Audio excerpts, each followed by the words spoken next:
Joining us right now, smack dab in the middle of the trade Mac Jones nonsense that is swirling around us, it is Khari Thompson, our Odyssey Patriots insider from WEEI.com. Good morning, sir. How are you? Doing wonderfully. Also, I grew up on that rejoin, man. It's really bringing back a lot for me. Same. I mean, I think I was in like 5th grade or something like that, if I remember correctly.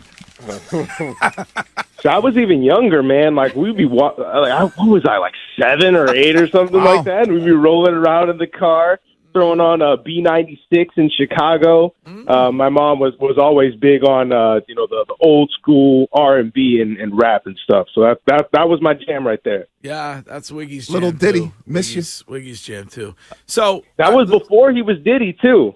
Yeah, it was. Well, I don't know. He's had like 5 different names. I don't know if he was just Puff or was he Puff Daddy at the time or was he P Diddy? Right. He's got so many names. And he's an artist formerly known as Diddy. Yeah. And was he Sean Combs? I think he's just Sean when he's producing. Is that when he's producing? He's just Sean. Yeah. And Greg is Daddy in Echelon. Zaddy, actually. Yeah. It's Zaddy Curtis.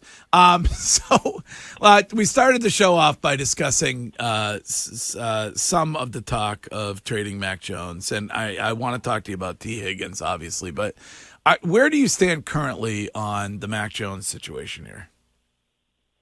I mean, look, the situation might not be great between him and Bill Belichick. The relationship might not be amazing. I don't know. I mean, I know Tom Curran's spoken about that, but me personally, I don't see the point in trading the guy.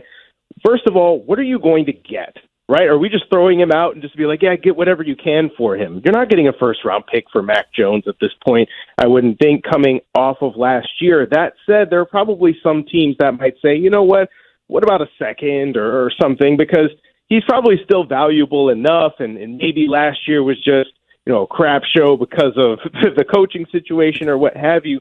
But you know what it sticks out to me is plenty of people were saying the same things about Jalen Hurts going into year 3. Yeah, he's more athletic and what have you, but these were the discussions I remember happening.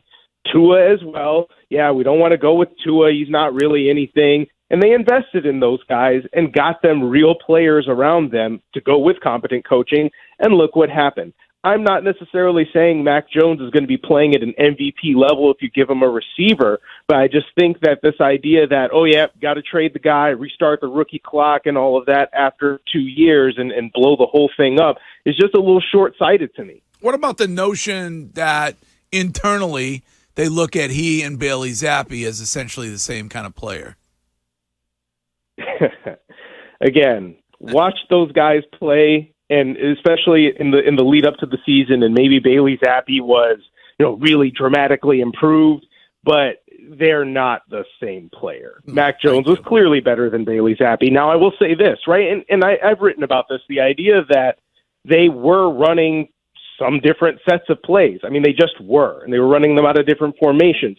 But I do think there was something to the idea that Bailey Zappe just did what he was told to do. And again, he wasn't being told to do anything particularly complicated.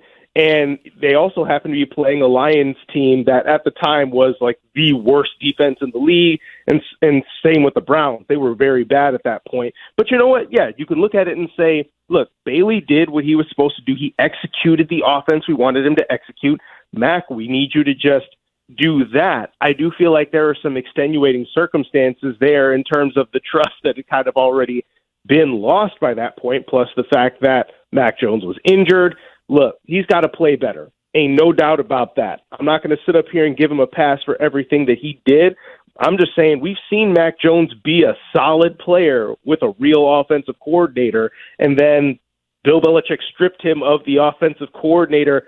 Well, I mean, he left, but he lost the offensive coordinator and didn't get any upgrades in the skill positions. How about we see him with both before we throw him out with the bathwater? Here. Well, do you think if that's the case, then you brought up Jalen Hurts and you brought up Tua Tagovailoa, do you see the New England Patriots going out and potentially trading for a guy like T. Higgins and then giving him somewhere between 4 years and 100 to 120 million, both similar to what A.J. Brown and Tyreek Hill got? Because if not, aren't we having this conversation next year?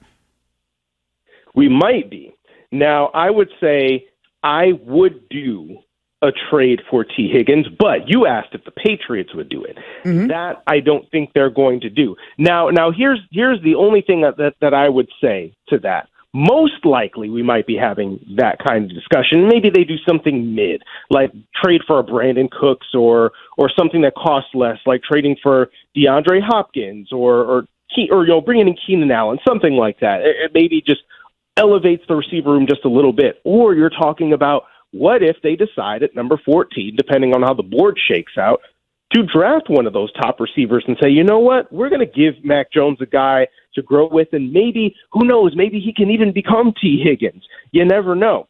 So I think that the jury might still be out on that question, but I think that for sure, trading for T. Higgins is the number one thing right now that you could do, in my mind, to say, we are in on this team. We are going to try to win right now. We've seen other teams do it. We believe that we can do it as well. And maybe they're not necessarily just one player away from winning a title. I don't think that they are.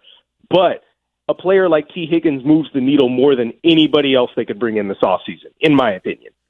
The addition of Billy O'Brien, though, doesn't guarantee that we're going to see like a Pro Bowl Mac Jones this season. And does it worry you at all that you saw him last season and how he dealt with facing adversity and how he shoved off Matt Patricia and Joe Judge and how he dealt with Bill Belichick? Billy O'Brien's not just going to be quiet on a sideline, and that could almost further hurt Mac and his ego and his progression. See, for me, I actually don't see that as much of a problem because I feel like the issues with Patricia and Judge were related to their incompetence to do their jobs. And you didn't see that kind of thing happening with Josh McDaniels in his rookie year, and maybe it's because he was a rookie and be seen not hurt and all of that. But Bill O'Brien is going to be able to come in and talk to Mac Jones the way he wants to be talked to. He's going to be able to give him the details. He's going to be able to tell you why you do everything that I'm asking you to do, even if I don't necessarily agree with it. There is a plan for everything instead of, we'll get to that later. And yeah, if Mac Jones does get out of line, then Bill O'Brien is going to tell him, get back in line. And I think Mac Jones will do it because Bill O'Brien has track record. That was something that those other guys didn't have. I think Bill O'Brien is going to coach Mac Jones the way that he wants to be coached. So me personally, I'm not that worried about it. Now, what I would be concerned about is that we're going to see a situation where, Bill O'Brien's here. That means we're good. We're Gucci. We don't have to add anybody. And, Mac Jones is just he's going to take that step and we're going to go to the playoffs and it'll all be fine. And my thing is, you know what? Bill O'Brien by himself might be enough to get you in the back door of the playoffs, given the fact that they were right there last year despite all the dysfunction. But how much further are you going to go against some of these other teams? You got to really beef up that roster if you want a shot to even compete with the top guys in the AFC. Khari, it is always a pleasure having you on, and I cannot wait to see what happens with regard to some sort of a move by the New England Patriots, because I agree with you. They got to give Mac a little bit of help. Free agency coming up. You want a rejoin request before you go this morning? Ooh. You know what? It's a little early for me to think about that, but you know what? I've been feeling All the Stars by SZA and Kendrick Lamar. So if you could hit that up, I'd be. Huh? I thought he was going to go with Chief Keef because he's a Chicago guy. So no, I would rather go with like a Wale or something like that. Right. But how about something like that or some All the Stars? All right, we'll talk to you again soon. Thank you. That is Odyssey Patriots insider Khari Thompson.